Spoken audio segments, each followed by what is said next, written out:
Bapak Ibu, hari ini kita akan sama-sama belajar sesungguhnya Yesus Kristus adalah berkat sejati. Kenapa kita belajar hari ini? Karena sesungguhnya kita seringkali mengenal berkat, hanya bicara berkat materi. Setiap kesaksian yang kita dengar bicara tentang bagaimana mendapat rumah, mendapat kendaraan, kemudian disembuhkan. Apakah itu berkat? Betul, itu bagian dari berkat.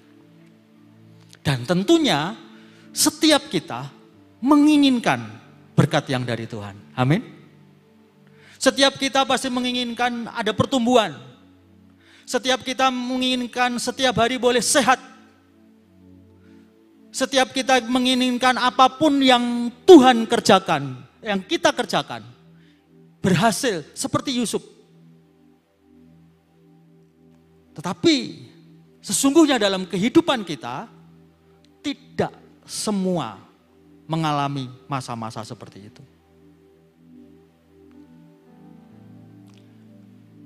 Tolong slide berikutnya.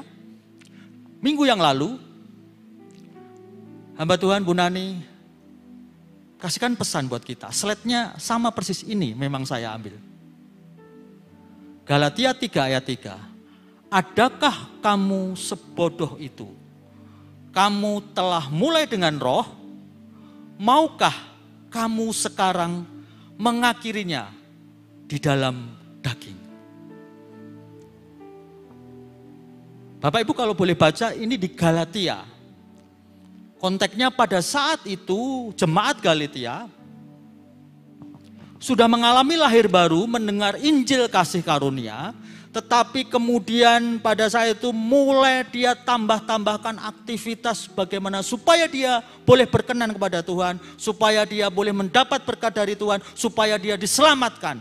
Maka pada saat itu Paulus bertegur dengan keras, kamu sudah memulai dengan roh, yaitu dengan kasih karunia, dengan iman, dengan percaya. Perjalanan hidupmu jangan diakhiri dengan daging. Kalau hari ini, saya akan mengambil angle yang lain, sudut pandang yang lain. Bapak Ibu, belum lama kita lepas dari pandemi COVID-19. Bahkan secara pengumuman resmi belum. Karena dari PBB juga belum umumkan, kita boleh sudah bebas dari COVID. Dari negara kita belum ada pengumuman resmi dari pemerintah. Sehingga prokes tetap mesti dikerjakan. Bapak Ibu yang di sini juga masih pakai masker. Bagus. Jaga kesehatan. Akibat pandemi, tidak sedikit usaha yang mengalami penurunan.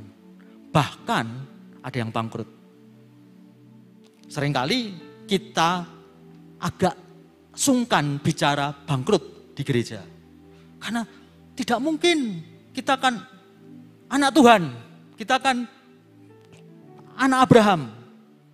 Tetapi faktanya tidak sedikit dari bisnis yang turun.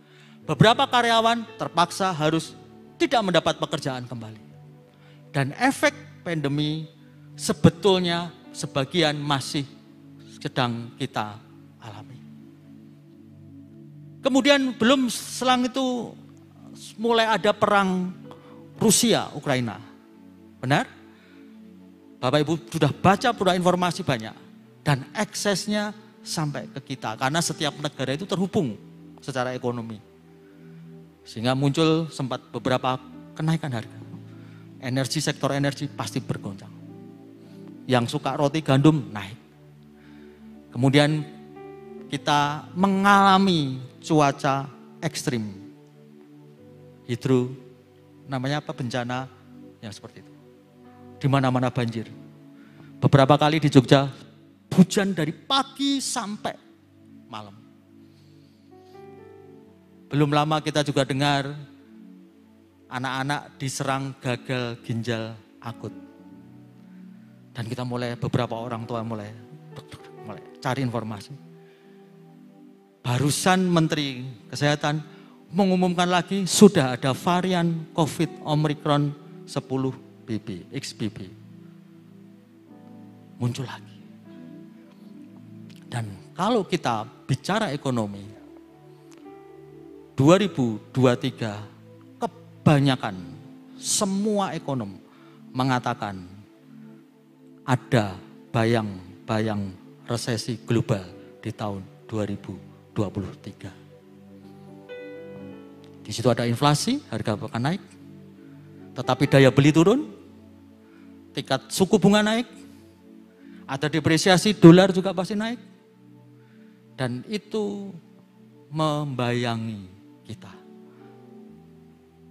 Kalau buka informasi di YouTube, banyak sekali yang menganalisis tentang potensi resesi tahun 2023. Bapak Ibu, saya mengajak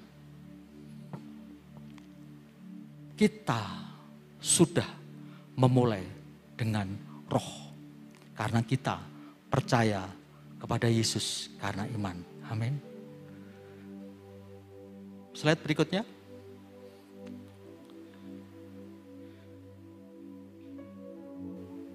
Kita lahir baru.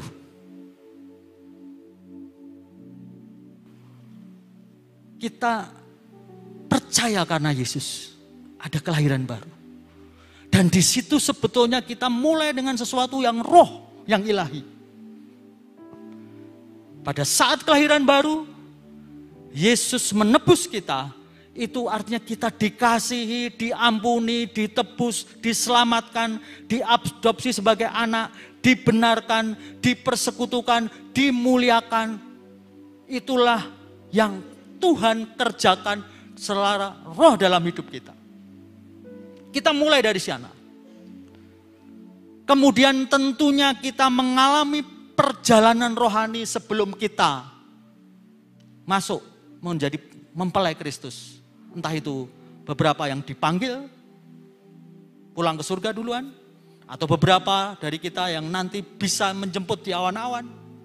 Tetapi dari masa lahir baru menuju ke kita menjadi mempelai Kristus, disitulah ada perjalanan iman kita, perjalanan rohani kita.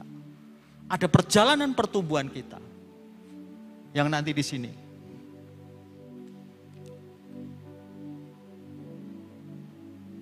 Selama perjalanan, kalau kita lihat informasi yang tadi kita sampaikan, ada COVID, ada resesi, ada bencana alam, ada varian-varian baru, bahkan persaingan usaha, persaingan pendidikan tidak semakin mudah.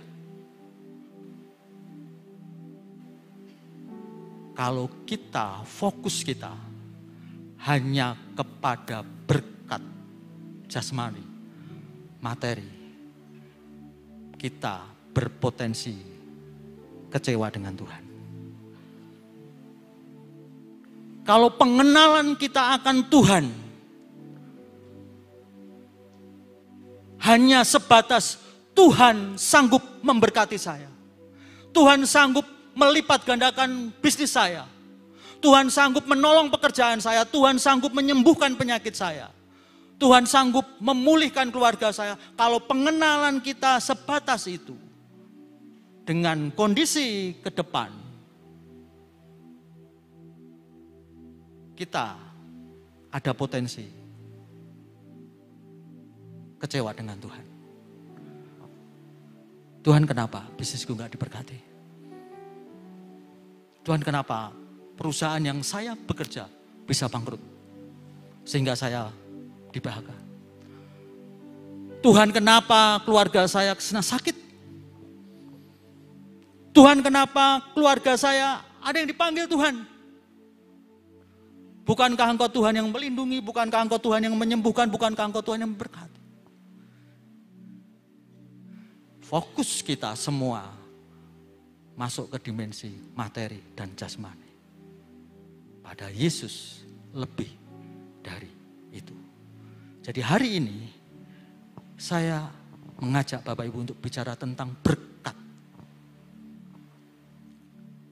selanjutnya. Kalau kita bicara berkat, senantiasa bicara tentang sosok Abraham. Benar? Dan kita sangat suka dengan Abraham. Dan kita sangat suka kita disebut keturunan Abraham. Dan kita sangat suka kepingin seperti berkat Abraham. Kita mulai Kejadian 12 ayat 1 sampai 3. Berfirmanlah Tuhan kepada Abraham, pergilah ke negerimu, dari sanak saudaramu, dari bapamu ke negeri yang akan kutunjukkan. Ini saya ringkas, Bapak Ibu nanti baca di rumah, Kejadian 12 ayat 1 sampai 3. Tetapi ini saya coba kita belajar ringkas. Yang pertama, ketika Tuhan memanggil Abram, saat itu belum namanya Abraham, ada satu mandat, pergi ke negeri yang akan aku tunjukkan kepada Abraham. Mandatnya pergi. Ke negeri kemana? Pokoknya nanti aku tunjukkan. Pergi. Dan selama Abraham menjalankan mandat itu, setidaknya ada 7 berkat. Di ayat 2 dan 3. Yang pertama, Tuhan akan membuat Abraham menjadi bangsa yang besar.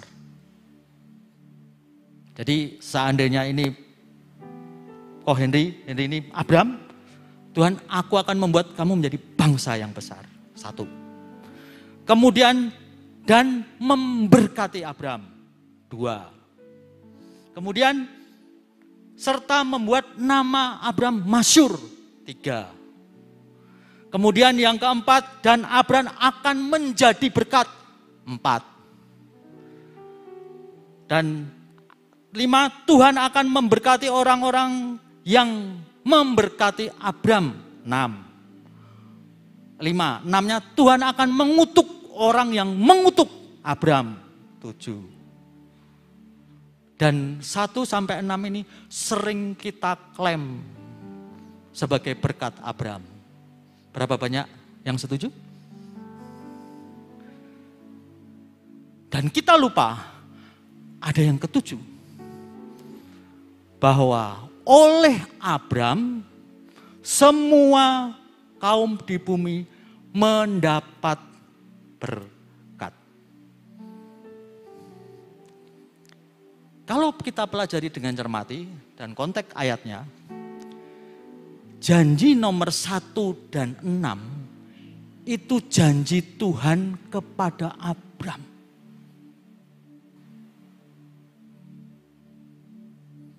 Tuhan akan membuat Abraham bangsa yang besar. Itu janji Tuhan kepada Abraham. Dan memberkati Abraham, itu janji Tuhan kepada Abraham. Seringkali kita klaim itu sebagai milik kita, sebagai janji buat kita.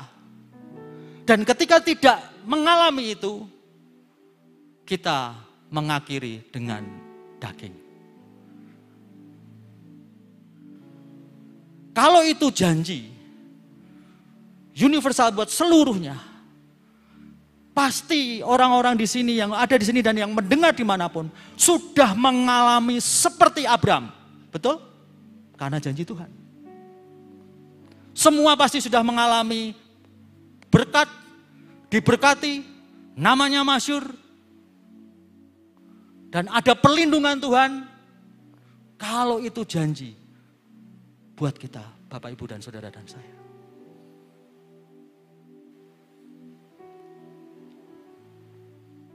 Tetapi, baca baik-baik, itu janji Tuhan buat Abraham.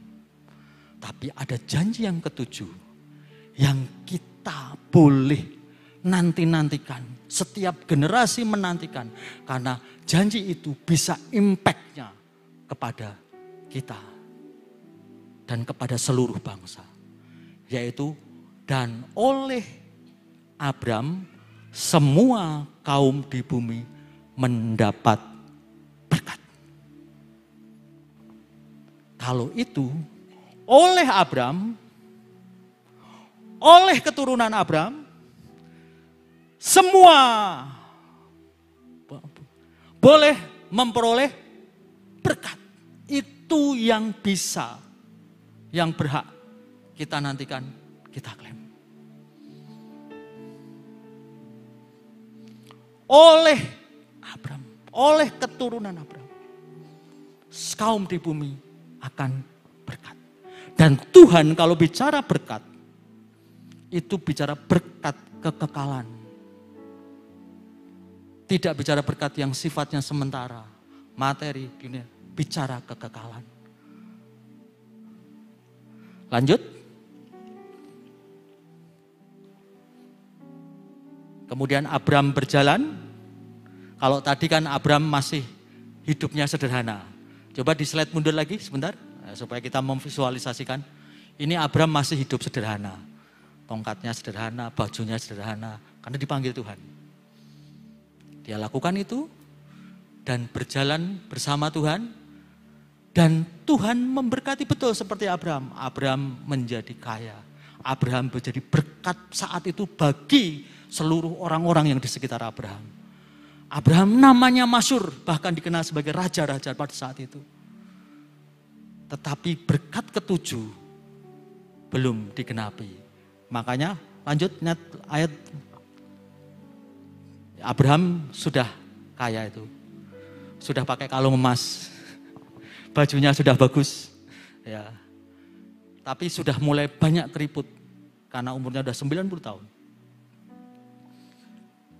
Dia berkata, Tuhan, semua berkat materi nomor 1 sampai 7 aku sudah alami. Bagaimana dengan janjimu bahwa oleh keturunanku semua. Bagaimana janjimu kan oleh keturunanku Yogyakarta akan diberkati. Aku sudah tua, istriku sudah mati pucuk. Secara ilmu biologi udah nggak mungkin hamil. Ayat 5 katakan, lalu Tuhan membawa Abraham keluar serta berfirman, coba lihat ke langit, hitunglah bintang-bintang dan engkau dapat menghitungnya. Jika engkau dapat. Maka firman Tuhan kepadanya, demikianlah banyaknya nanti keturunanmu. Ayat 6 kita baca sama-sama. Lalu percayalah Abraham kepada Tuhan. Maka Tuhan memperhitungkan itu kepadanya sebagai kebenaran. Titik awal. Jadi nomor 1 sampai 6 sudah digenapi. Tapi janji yang berimpact ke seluruh muka bumi. Abraham bertanya, Tuhan mana ini? Aku udah mati pucuk, istriku juga nih. Maka Tuhan bawa, hitung bintang di langit. Sedemikian juga, kalau kamu dapat menghitung, itulah keturunan. Respon Abraham apa? Percaya. Pada saat detik hati Abraham percaya, Tuhan tangkap itu sebagai sebuah kebenaran. Artinya apa? Tidak bisa lagi dibatalkan dan itu pasti terjadi. Karena janji Tuhan dan ada pribadi yang membuat perjanjian, dia percaya. Deal, percaya. Kenapa diperhitungkan? Kalau di dalam kitab yang lain dikatakan bahwa sebetulnya Roma 4, sekalipun tidak ada dasar untuk berharap, Abraham berharap. Imannya tidak menjadi lemah, walaupun tubuhnya semakin lemah. Tetapi terhadap janji Allah tidak bimbang, malah diperkuat oleh imannya. Dengan penuh keyakinan Allah berkuasa. Itulah Abraham percaya. Kemudian lahirlah Ishak dalam hidupnya. Terus ada sedikit sinetron, ada Ismail, ada sinetron, ada beberapa cerita-cerita. Tetapi Tuhan akui Ishaklah yang menjadi keturunan. Kemudian dalam perjalanan rohani, perjalanan imannya, di situ ada Abraham yang percaya. Abraham keluarlah Ishak, kemudian Ishak melahirkan Yakub, kemudian dari Yakub tumbuh 12 suku Israel. 20 suku Israel, salah satunya adalah di situ ada Yusuf. Dan pada saat Yusuf terjadi resesi seperti yang diprediksikan itu, terjadi resesi pada saat itu. Jadi resesi itu boleh terjadi. Kemarin terjadi juga di zaman Abraham. Terjadi resesi dan semuanya mengusir keturunan Ishak, mengungsi di Mesir. Ketika di Mesir dipelihara oleh Yusuf. Karena pada saat itu rajanya Fir'aun yang tidak mengenal. Ketika Yusuf mati, orang Israel mulai diperbudak masa kegelapan. Karena itu juga yang sudah disampaikan Tuhan kepada Abraham. Dan kemudian muncullah Musa. Jadi tadi dari Abraham, Ishak, Yakub. Dari Yakub keluar 12 suku Israel. Salah satunya adalah Yusuf. Kemudian melalui Yusuf ada masa resesi, semuanya akan ikut Yusuf. Tapi pada saat Yusuf mati, seluruh kaum Israel ditindas dan lahirlah di situ salah satu suku Lewi, Musa. Dan dari Musa, Tuhan sebenarnya mau berjalan bersama umatnya. Tetapi saat Musa, orang Israel tidak mau. Dia kepengen, Musa engkau saja yang ketemu Tuhan. Apapun yang dikatakan Tuhan, aku mau.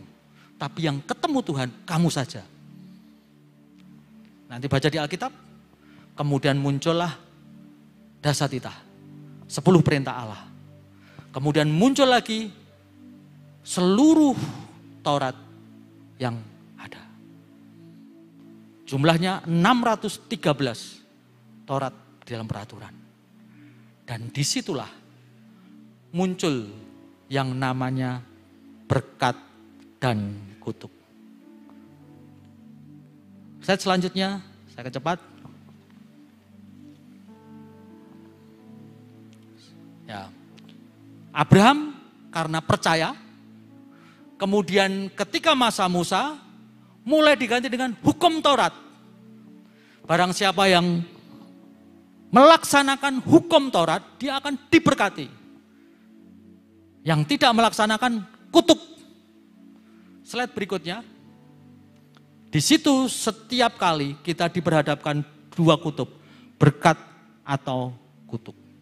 Ulangan 28 itu bicara berkat, ulangan 28 1 sampai 14. Kemudian kutuk bicara ulangan 28 ayat 15 sampai 46.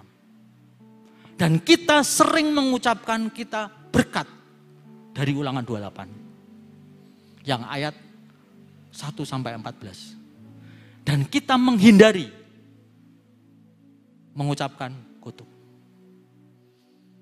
Kemudian dalam perjalanan kita seringkali kita menghakimi sesama kita dengan berkat dan kutuk. Ketika ada teman kita yang bisnisnya gagal, oh dia kena kutuk. Berarti dia tidak berjalan bersama Tuhan sehingga bisnisnya gagal.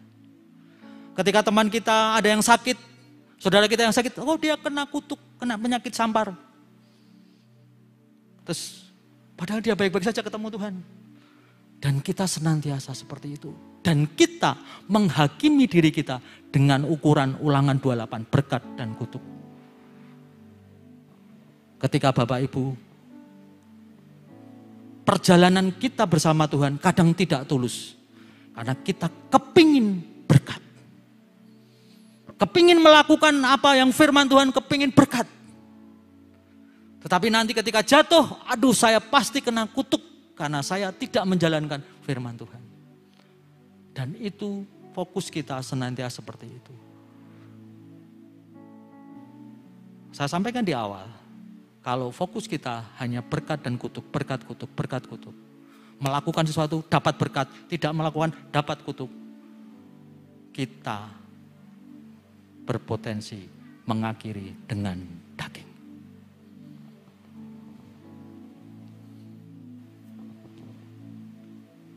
Tuhan sudah memberikan janji kepada Abraham oleh karena percaya. Kemudian karena pas Musa timbullah Taurat. Apakah perjanjian Tuhan dengan Abraham bisa dibatalkan? Selanjutnya, slide selanjutnya. Kita terjebak dalam berkat dan kutuk. Galatia 3 ayat 10. Karena semua orang yang hidup dari pekerjaan hukum Taurat berada di bawah kutuk. Sebab ada tertulis, terkutuklah orang yang tidak setia melakukan segala sesuatu yang tertulis dalam kitab hukum Taurat. Jadi sesungguhnya semua yang tidak menjalankan hukum Taurat di bawah kutuk. Ulangan 27, 28 itu sebelum terjadi ulangan 28. Jadi Bapak Ibu nanti baca di rumah. Jadi ketika Musa mau memimpin bangsa Israel menyeberang sungai Yordan, walaupun akhirnya Musa nggak bisa karena diganti Yosua. Musa perintahkan sebelum kamu nanti kalau menyeberangin, kamu mesti bikin batu. Tulis itu Taurat Tuhan. Tulis semua Taurat.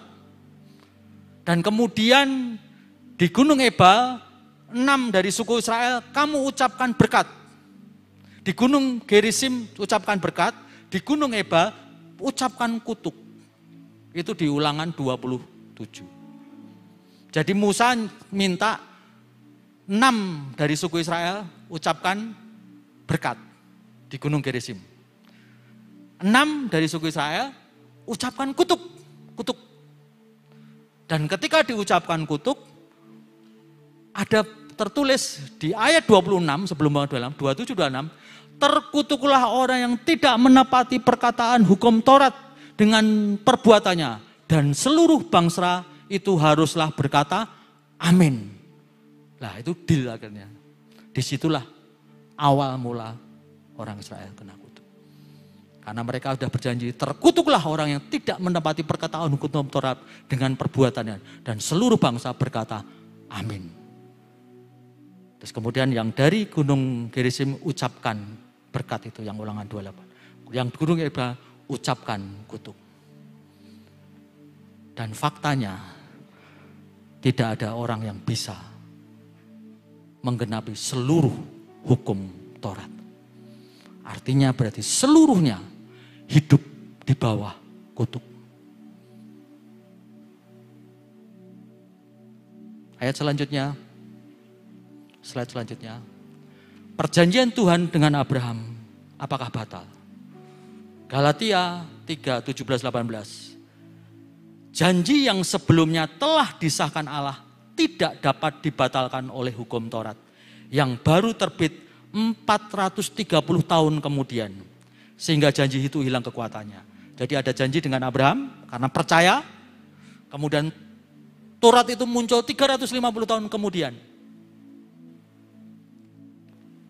Tetapi justru oleh janji Allah telah mengaruniakan kasih karunia-Nya kepada Abraham. Jadi janji Tuhan kepada Abraham bahwa oleh percaya, oleh karena keturunanmu semua bangsa akan diberkati. Tidak gagal. Walaupun sudah ada Taurat. Bagaimana caranya?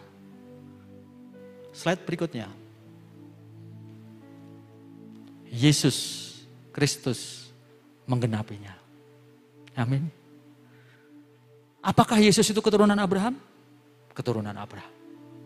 Galatia 3 ayat 16. Adapun kepada Abraham diucapkan segala janji itu kepada keturunannya. Tidak dikatakan kepada keturunan-keturunannya. Seolah-olah dimaksud banyak orang. Tetapi hanya satu orang. Dan kepada keturunanmu, yaitu Kristus. Itu tadi yang janji berkat Abraham yang nomor 7.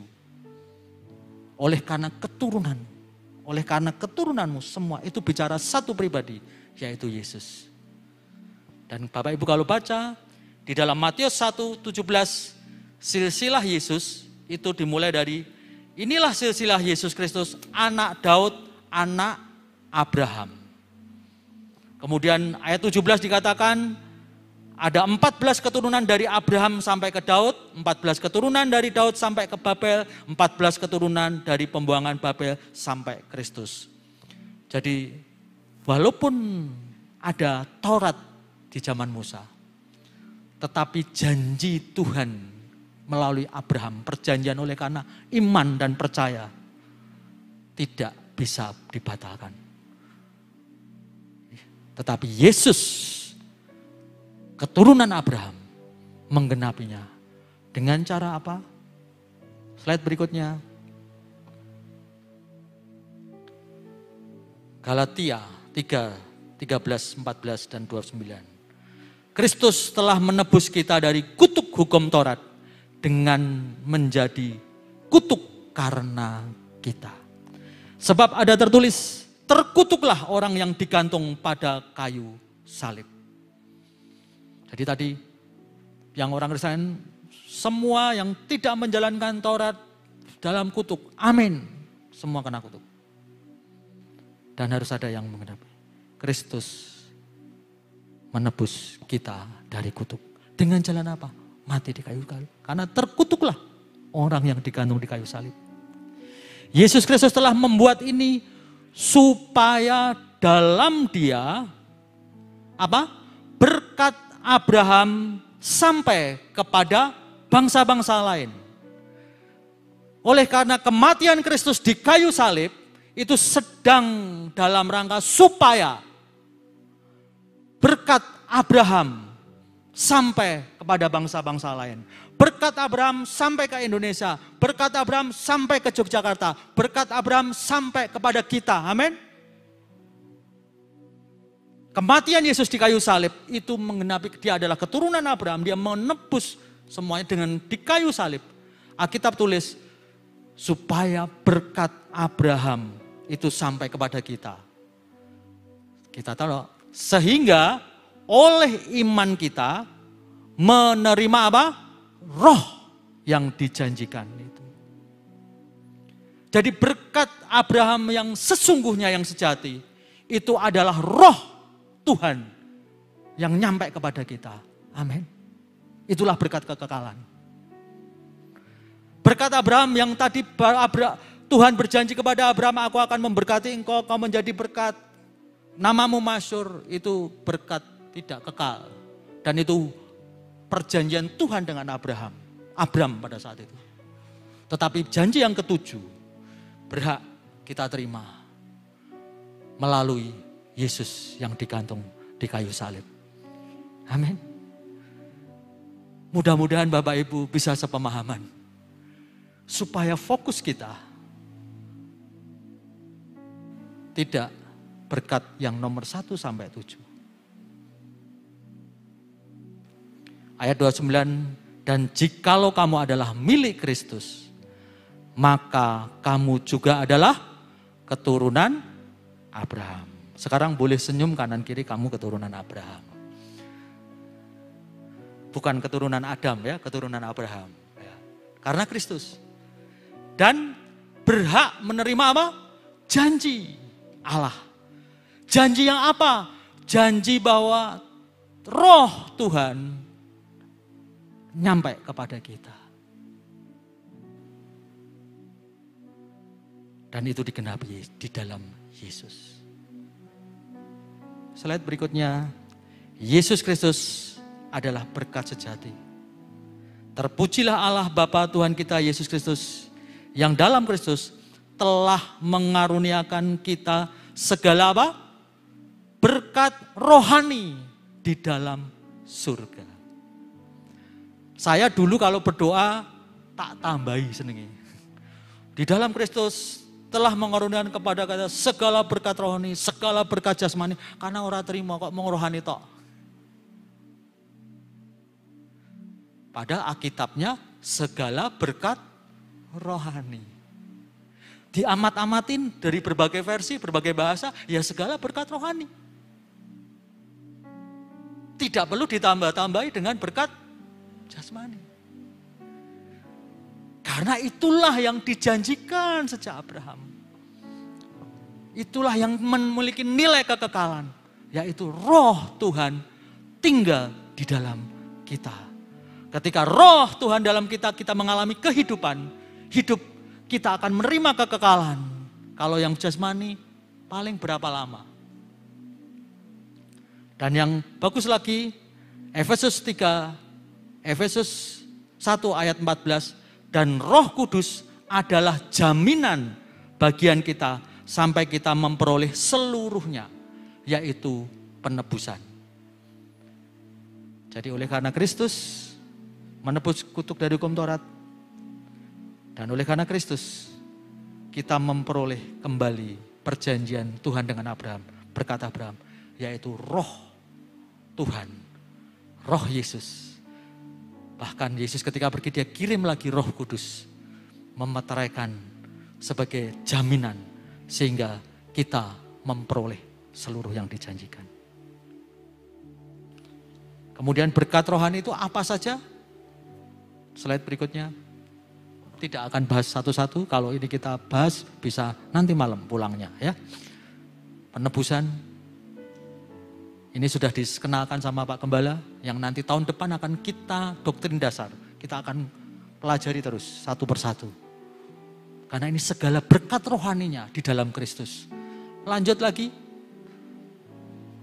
slide berikut, sampai 22. Dan ini belum selesai. Ini sedang digali terus, kita ada tim menggali terus, bisa sampai 32 atau 30, berapa 30-an. Segala berkat rohani. Dan itu yang bernilai kekekalan dalam hidup kita. Yang itu tidak bisa digoyahkan oleh karena situasi apapun. Karena Kristus. Kemudian selanjutnya, bagaimana dengan berkat jasmani?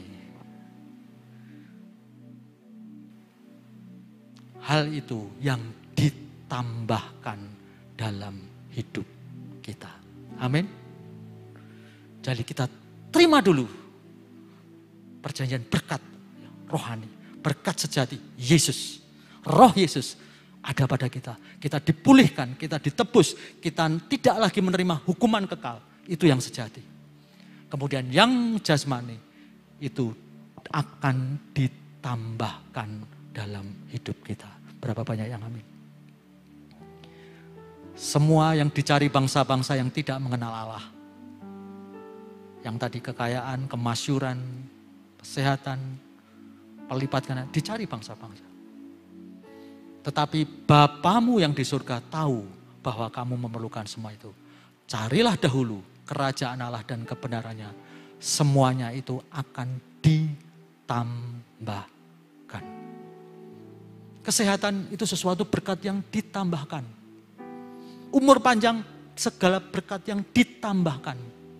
Kalau Bapak Ibu berhasil dalam bisnis, itu berkat yang ditambahkan. Karena itu enggak bernilai kekal. Yang sejati, Yesus. Amin. Fokus kepada yang sejati, Yesus. Tuhan tahu ketika kita mulai bergaul dengan Tuhan dan kita menggenapi panggilannya, Tuhan bisa bikin perjanjian pribadi lepas pribadi dengan Bapak Ibu. Sama seperti tadi berjanji dengan Abraham, kamu pergi, aku akan lakukan ini. Berkat 1 nomor sampai 6. Anda juga pergi, sesuai mandat, Tuhan akan beri berkat. Masing-masing berbeda, masing-masing tidak sama. Supaya melalui berkat itu, kita bisa semakin kuat menggenapi mandat dari Tuhan. Amin. 1 Korintus 16 ayat 22. Dalam perjanjian baru, saya melihat Yesus tidak pernah mengatakan kutuk kecuali kepada pohon ara yang tidak berbuah. Tetapi Yesus berkata malah ada sabda bahagia. Puji Tuhan, berbahagialah engkau. Tetapi ada perkataan Paulus yang diinspirasi Roh Kudus. 1 Korintus 16:22. Siapa yang tidak mengasihi Tuhan, terkutuklah ia. Maranatha. Artinya apa? Artinya di dalam perjanjian baru, siapa yang mengasihi Tuhan, itulah yang akan diberkati. Amin. Tetapi siapa yang tidak mengasihi Tuhan, Paulus berkata, terkutuklah ia, bahkan sampai Maranatha. Tadi dikatakan bahwa terkutuklah orang yang tidak mengasihi Tuhan. Dengan kata lain, yang mengasihi Tuhan itu orang-orang yang diberkati. Dan ini kabar baik buat kita. Kita tidak akan lagi terjebak dalam materi. Karena tidak semua kita punya kesempatan memiliki materi yang banyak. Kabar baik. Supaya kita tidak mengakhiri perjalanan iman kita kecewa sama Tuhan. Karena kita tidak memiliki kekayaan materi yang seperti yang kita inginkan.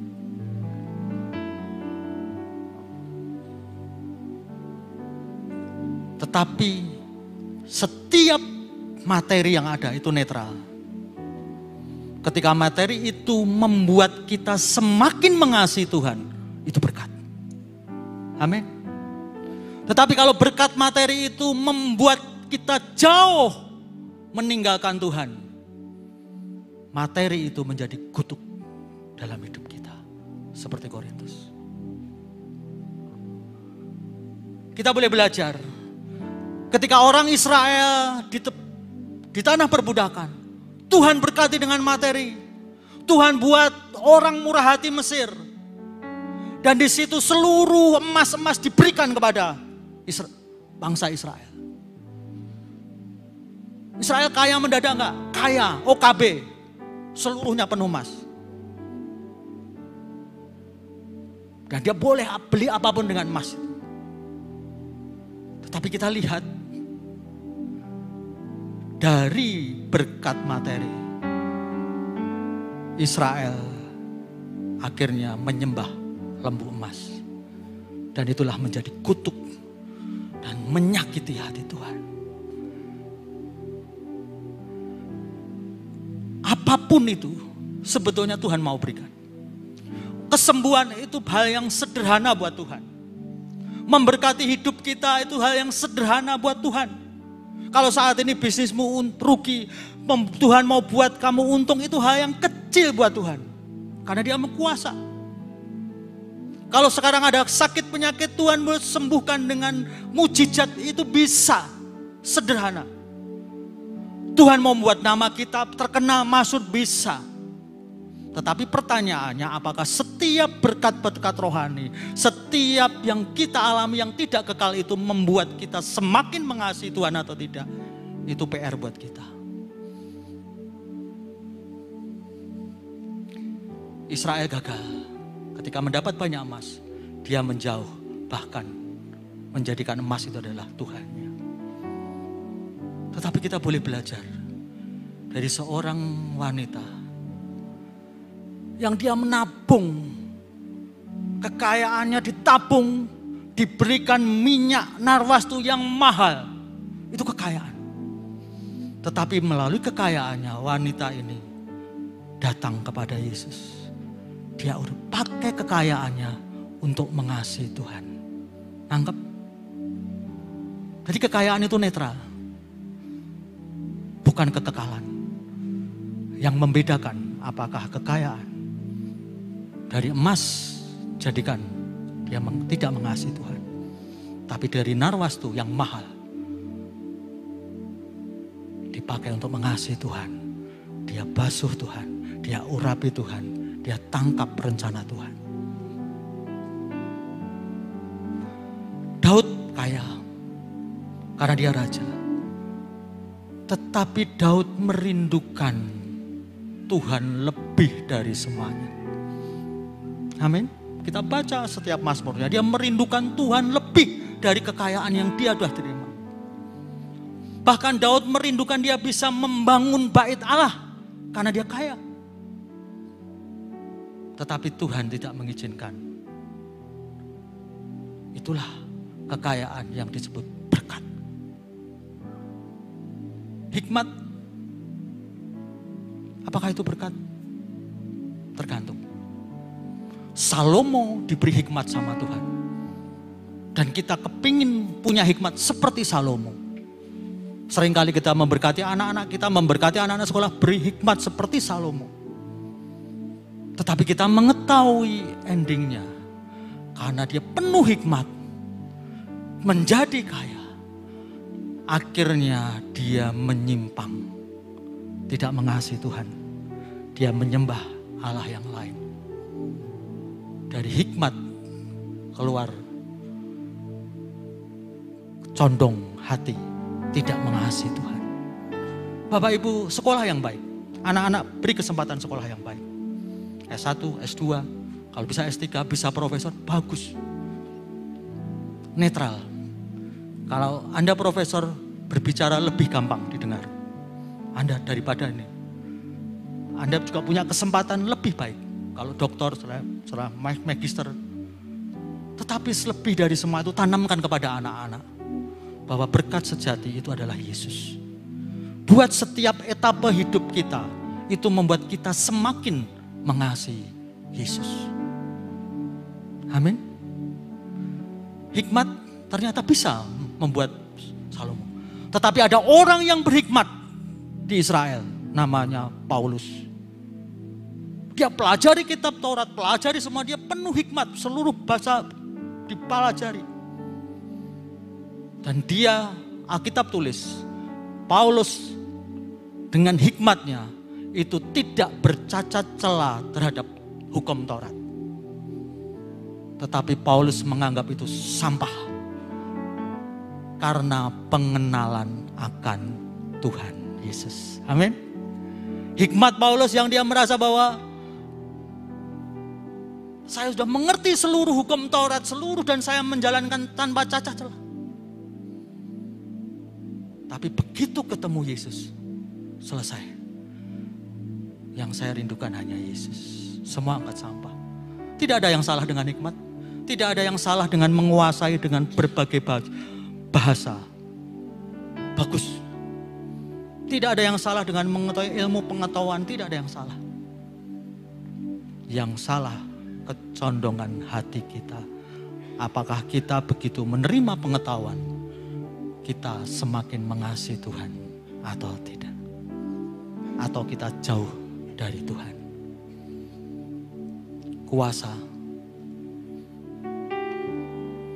Kuasa kita bisa pakai untuk membunuh rencana Tuhan dalam hidup kita. Herodes berkuasa, kamu pergi ke sana, utus orang Majus. Ya, karena dia berkuasa.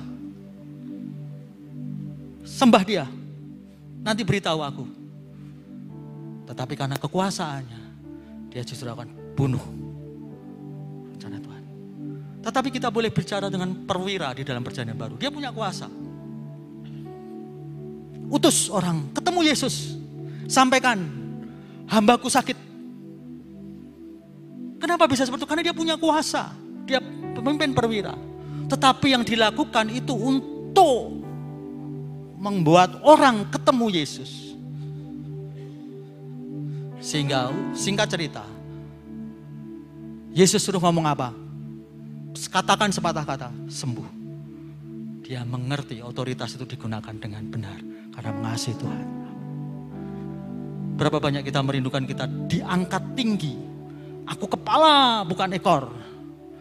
Tetapi sebetulnya Tuhan membuat kita kepala, pemimpin karir kita naik, bisa. Tetapi dia cemburu.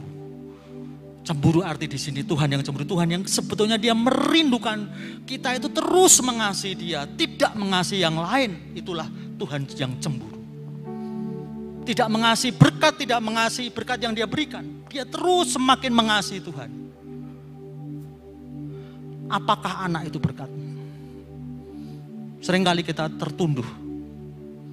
Terintimidasi kepada anak-anak yang belum memiliki perolehan. Netral anak itu.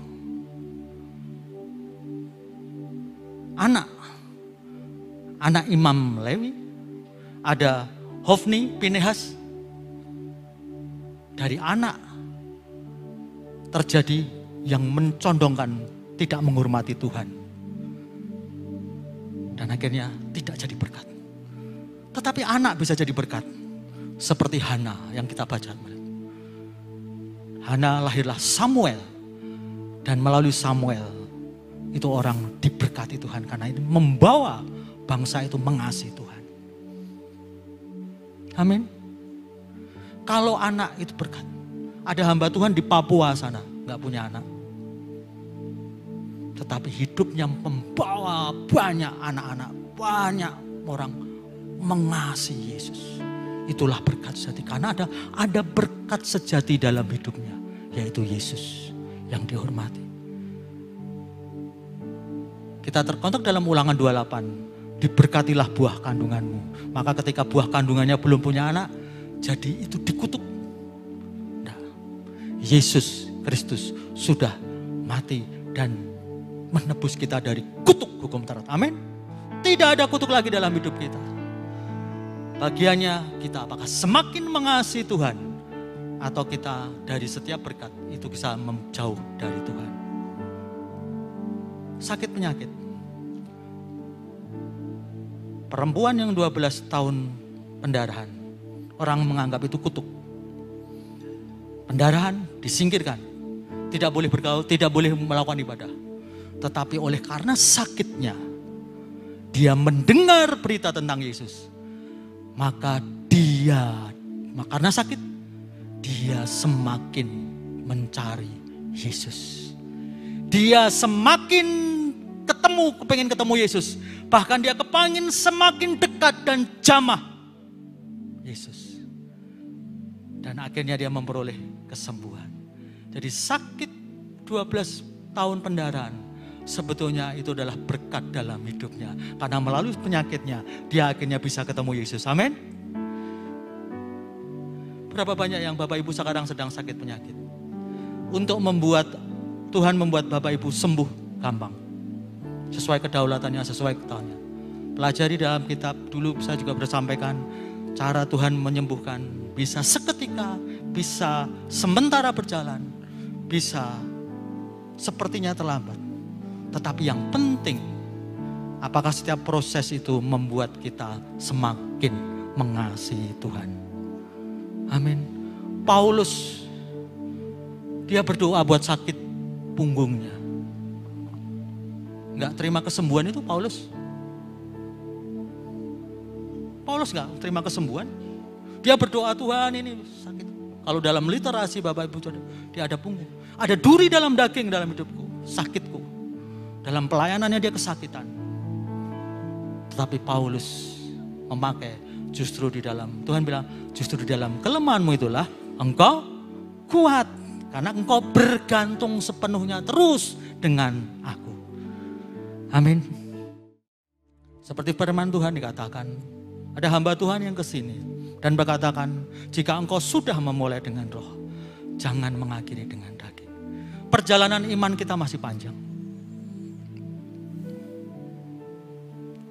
Kita pasti minta, kalau dikenan Tuhan kita bisa menyambut Tuhan Yesus di awan-awan. Amin.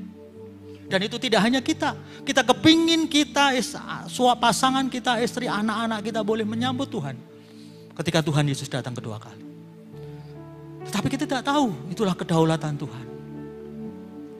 Bapak Ibu, bisnis tidak selamanya bisnisnya menguntungkan. Anda karir tidak selamanya karirnya cerah. Ada orang-orang yang karirnya moncer cerah. Ada yang dia terus stuck di situ, tidak masalah. Ada orang-orang yang bisnis langsung berhasil dan kaya raya. Ada yang dia rugi, bisnis lagi rugi, mulai lagi rugi. Ada pergumulan di situ. Ada orang yang ketika berdoa semua sakitnya sembuh langsung. Tetapi ada orang-orang yang dia terus bergumul dalam sakit penyakitnya.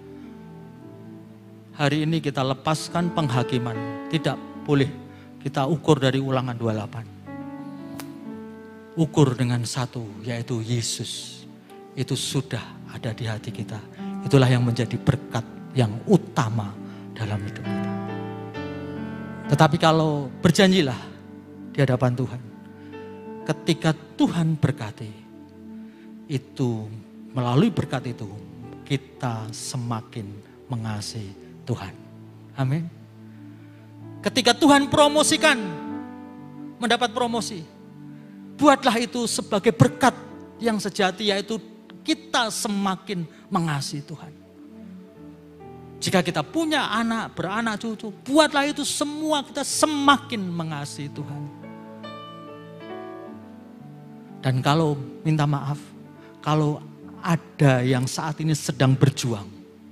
Dalam sakit penyakit, berjuang dalam ekonomi, berjuang dalam apapun, pergumulan apapun. Belajar dari wanita yang 12 tahun penjara. Buat itu untuk semakin mencari Tuhan. Amin. Buat itu peristiwa itu untuk semakin mencari dan mengasihi Tuhan. Belajar dari Paulus bahwa justru di dalam kelemahan itu kita mengakui ada kekuatan yang besar yang terus kita bergantung kepadanya, yaitu Tuhan. Karena kita tidak tahu tahun depan apa yang akan terjadi.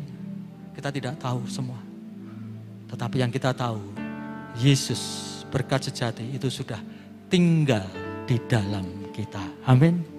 Kasih Dia, hormati Dia, terus pakai setiap peristiwa untuk membuat kita semakin mengasihi Tuhan.